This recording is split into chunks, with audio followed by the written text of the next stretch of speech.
Chinese cuisine was very popular, so we get into the market as a Chinese restaurant. Probably 8-9 years ago, we start to introduce the Vietnamese food to the area. Yeah. We introduced the Vietnamese cuisine to the Webster Groves and basically to the St. Louis area. Our menu is slowly growing. At first we have the full Chinese menu, and then we have just some of the items like pho, we have bún, we have some of the Vietnamese rice platter. Just slowly, but gradually we expand. So right now I have this full menu here is covered a lot, as you can see. See? And that cover anywhere from the appetizer, which is like the Vietnamese traditional egg rolls, to the spring roll. Without pho, we have different. We have chicken pho, which is pho ga. Pho ga is a Vietnamese traditional chicken noodle soup. And then we have the beef noodle soup. We cover from rare beef to brisket, well done, to meatballs, to the special one. And then we also have seafood pho also. And some people request for vegetable tofu pho. We can do that also. We have bún. Bún, we cover. Bún is a vermicelli noodle, steamed noodle bowl with fresh cut vegetable and herbs like cilantro, basil, cucumber, carrot. Bún chả giò, which is vermicelli noodle with fresh cut vegetable, and the cut up, the topping is the crispy egg roll, Vietnamese traditional. We call nước chấm, which is we call lemon sauce. Lemon sauce is altered by the fish sauce, touch of sugar, a lot of lime juice, lemon.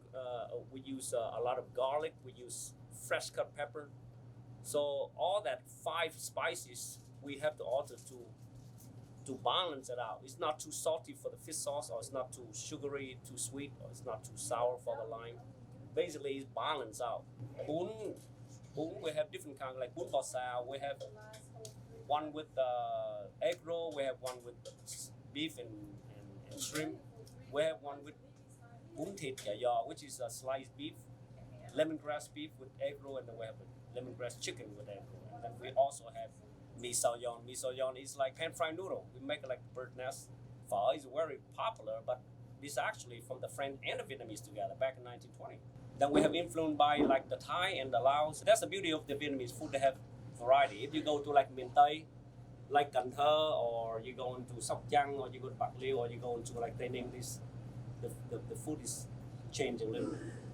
So in our cuisine, we cover a little bit of everything. That's the beauty of the Vietnamese cuisine. We open 6 days a week from Monday through Saturday, from 11 in the morning to 9:30 at night. Believe it or not, this place used to be open 7 days a week. We don't close any day.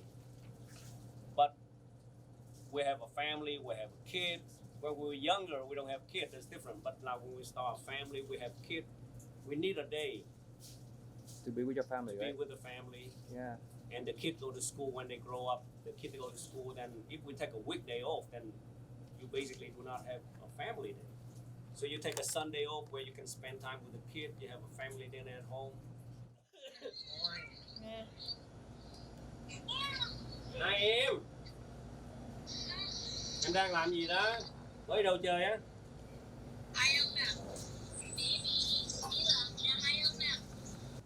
I left when Vietnam fell in 1975. When the Vietnam War is just over. The last day of Vietnam War, April 30th, 1975. I left on a big ship. It's on a boat.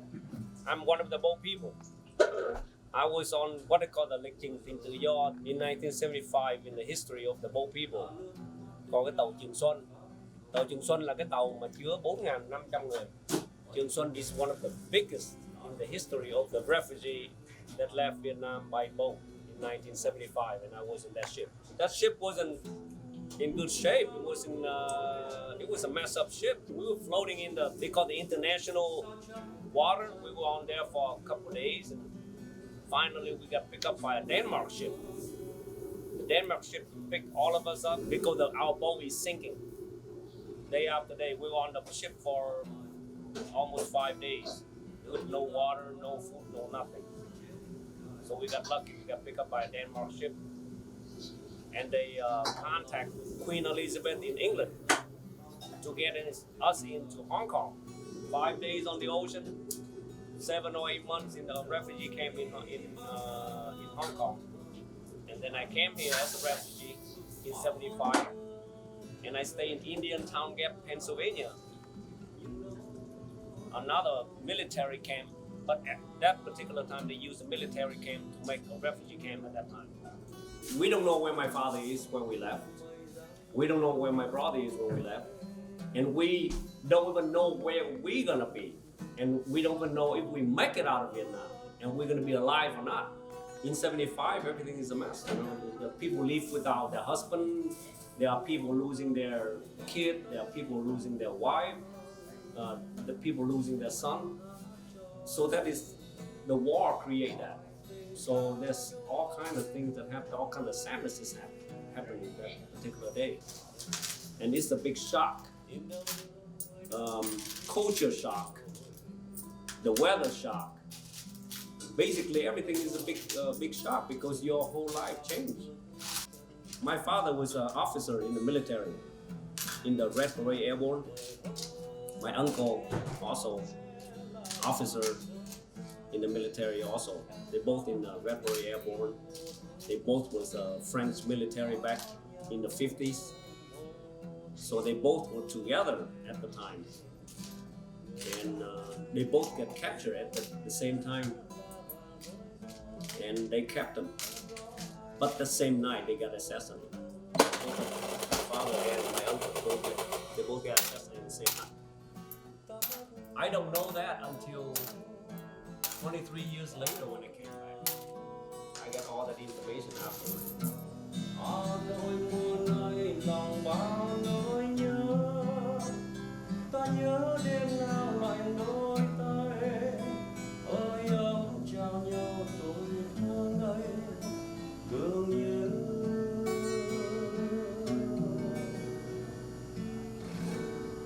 Thương nhớ còn đời.